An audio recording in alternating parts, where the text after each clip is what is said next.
Welcome to today's instructional video on solving single or double inequalities. In this video, we will be solving the inequality 3y plus 4 is greater than 7.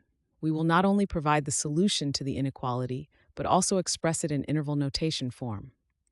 Make sure to follow along closely so you can understand the step-by-step process. Let's get started.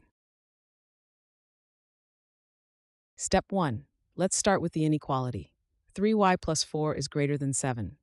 Our goal is to isolate the variable y on one side of the inequality sign. To do this, we perform arithmetic operations. First, we need to get rid of the plus 4 on the left side of the inequality. We do this by subtracting 4 from both sides. This step maintains the balance of the inequality, just like balancing a scale. So we subtract 4 from 3y plus 4, which leaves us with just 3y on the left side. Next, we also subtract 4 from 7 on the right side. This gives us 3. Now the expression is altered. It is transformed from 3y plus 4 is greater than 7 to 3y is greater than 3. This is a simpler and more manageable form of the inequality. We subtracted 4 from both sides because subtracting the same number from both sides of an inequality does not change the inequality's direction. So to recap, the inequality 3y plus 4 is greater than 7 is now simplified to 3y is greater than 3.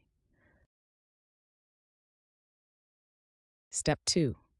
Now that we have the inequality 3y is greater than 3, we need to isolate the variable y completely. To do this, we will divide both sides of the inequality by 3, the coefficient of y. Dividing both sides maintains the balance of the inequality, similar to how subtracting the same number from both sides does. This step helps us determine the value of y. So we divide 3y by 3, which leaves us with y on the left side because 3 divided by 3 equals 1, and any number multiplied by 1 is just the number itself.